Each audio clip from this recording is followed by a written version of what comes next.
এবার সম্মানিত অতিথিবৃন্দদের প্রথমে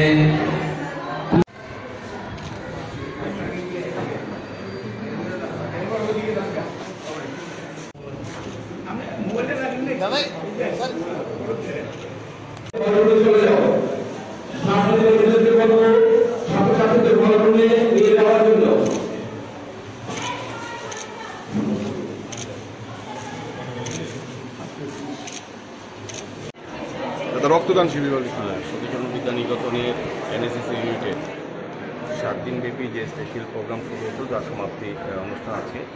আজকে সমাপ্তি অনুষ্ঠানে প্রধানত তাদের বিভিন্ন কর্মসূচি যেটা হয়েছে রক্তদান উৎসব বা রক্তদান শিবির।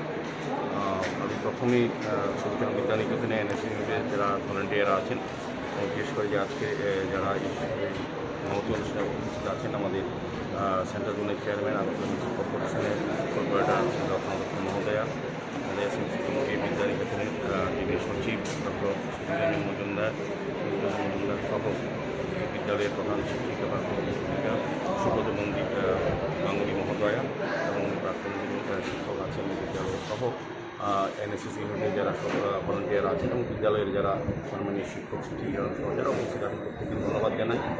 এনএসএসের বিভিন্ন প্রোগ্রামে আমি বিশেষ করে বিদ্যালয় কিন্তু আগে অনেকবার এসেছি।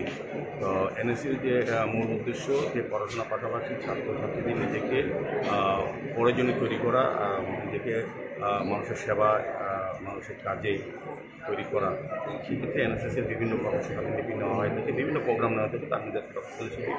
যারা রক্তদান শিবিরে রক্তদান করতে এসেছেন তাদেরকে ধন্যবাদ জানাই এবং যারা সহযোগিতা করছেন ত্রিপুরা স্বাস্থ্য দপ্তরের প্যারামেডিক্যাল স্টাফ বা ডক্টররা তাদেরকেও অভিনন্দন জানাচ্ছি।